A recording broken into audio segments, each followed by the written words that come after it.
qual é o segredo da vitória verdadeira? Pois é, não está naquilo que nós temos, mas está no Senhor que adoramos.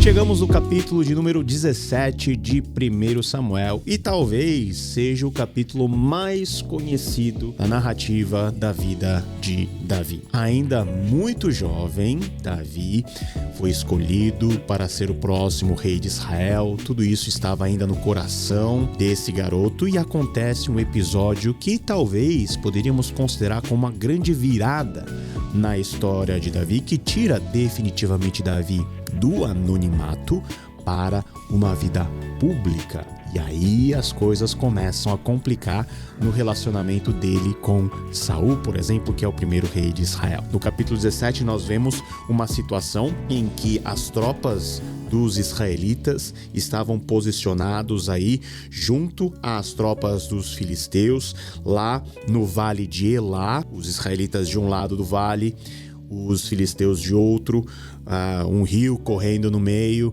uma situação de iminente batalha. E o que acontece? Golias, que é caracterizado como alguém com estatura grande, 2 metros e 90 centímetros de altura, e que usava de todos os aparatos de defesa que, em termos de peso, são, vamos dizer assim, muito além daquilo que uma pessoa normal poderia usar.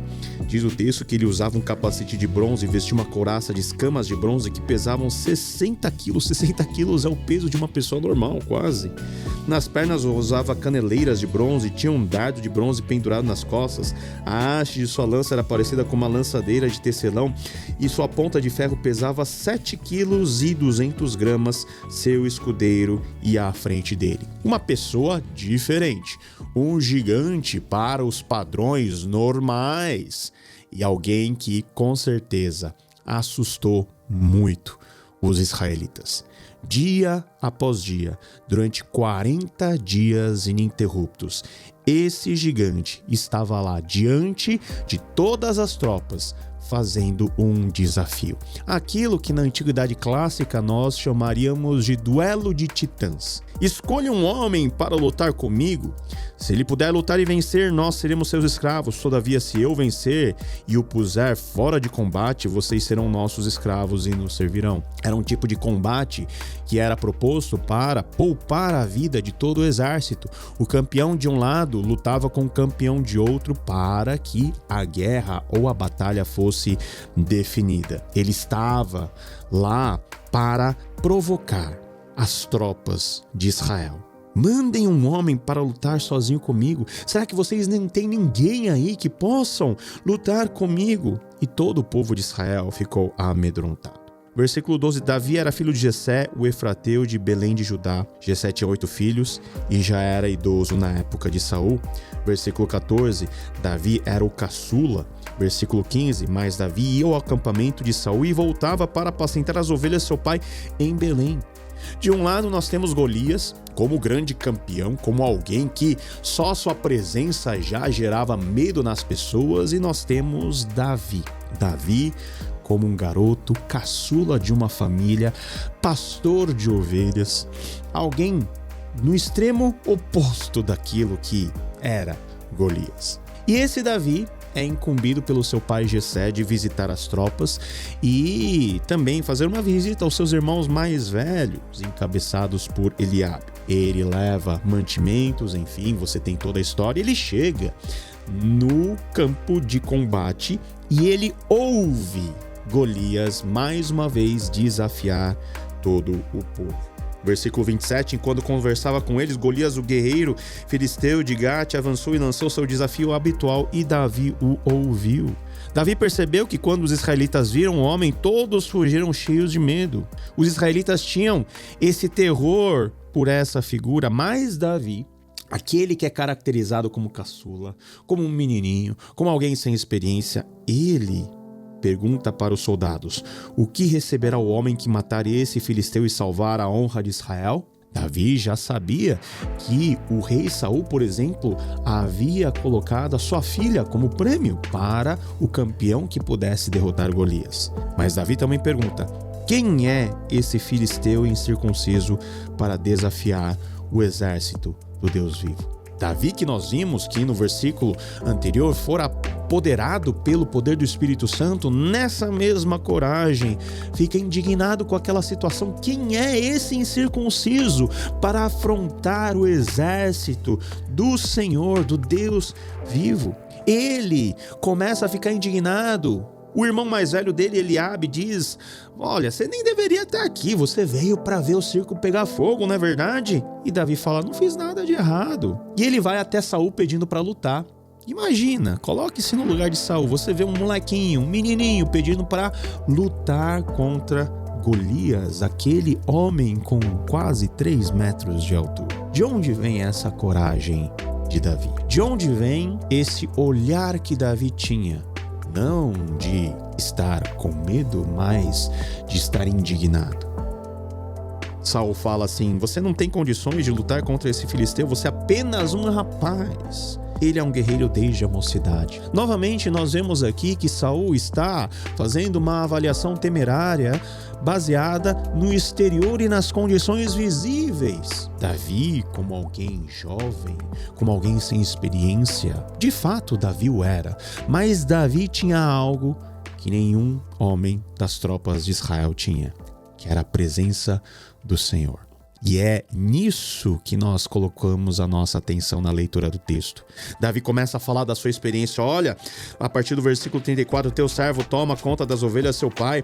Quando aparece um leão e um urso, leva uma ovelha do rebanho, eu vou atrás dele, dou golpes e livro a ovelha da sua boca. Quando se vira contra mim, eu pego de juba e lhe dou golpes até matá-lo. Teu servo pôde matar um leão e um urso, esse filisteu incircunciso será como um deles, pois desafiou o exército Deus vivo. Olha só, o Senhor me livrou das garras do leão e das garras do urso, me livrará das mãos desse filisteu. Davi tinha testemunhos suficientes de que as suas vitórias vieram por causa do Senhor. O que fez diferença na vida de Davi não foi a sua força, não foi a sua habilidade, mas foi a presença de Deus, e essa convicção de que Deus estaria com ele moveu o coração desse garoto. Da mesma maneira, Deus espera que nós, diante das grandes lutas da nossa vida, possamos olhar para o Senhor. A nossa tentação aqui é de termos uma leitura moralista, olharmos para Davi e olharmos para as atitudes de Davi. Nossa, Davi, ele foi lá, ele lutou com o Golias porque ele era corajoso, ele foi lá com as armas que ele tinha. O foco não é esse. O foco é aquilo que o próprio Davi, ele testifica, é o Senhor. Toda a responsabilidade da vitória está sobre o Senhor, que estava usando Davi nesse momento. Saul coloca a sua armadura, vê que a armadura é grande para Davi, e Davi resolve ir apenas com a sua funda. Aquilo que ele tinha como instrumento para espantar os inimigos, aquilo que ele tinha nas mãos. Deus, ele usa aquilo que está na minha e nas suas mãos, mas ele faz com que esse instrumento simples na sua mão seja usado no seu poder como um instrumento de batalha e um instrumento de vitória. Davi se coloca diante de Golias. Você já imaginou essa cena?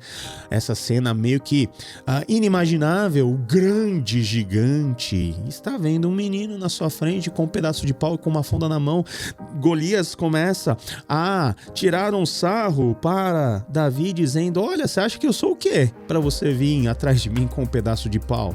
E Davi, ele olha para esse gigante que havia olhado para ele com desprezo e diz: você vem contra mim com espada, com lança e com dardos, mas eu vou contra você em nome do Senhor dos Exércitos, o Deus dos Exércitos de Israel, a quem você desafiou. Veja que no versículo 45, no versículo 46, no versículo 47, Davi coloca toda a responsabilidade no Senhor.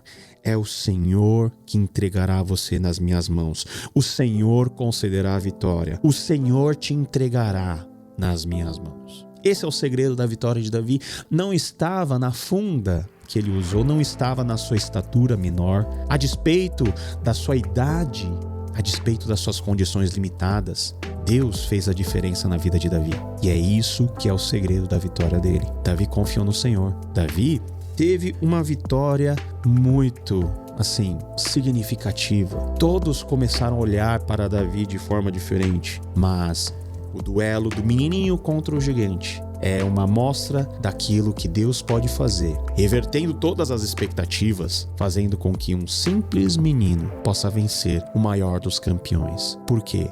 Porque a diferença, novamente, não estava em Davi. A diferença estava no fato de que Davi era instrumento do Senhor. E tá aí uma forma de nós olharmos para esse texto e aplicarmos para a nossa vida. O quanto nós nos colocamos à disposição de Deus para que as suas vitórias sejam as nossas. Porque Davi diz que a batalha é do Senhor. As vitórias que nós temos não são nossas vitórias, devem ser as vitórias do próprio Deus. Uma pedrada derrubou aquele gigante. Davi corta a cabeça de Golias. Ele não deixa dúvidas da vitória. Todo o exército dos filisteus é desbaratado. E Saul, olhando para aquele jovem, pergunta: quem é ele? Descubra quem é o pai dele. Quem é esse menino que fez algo que nenhum de nós conseguiu fazer? É justamente isso que Deus faz em nossas vidas.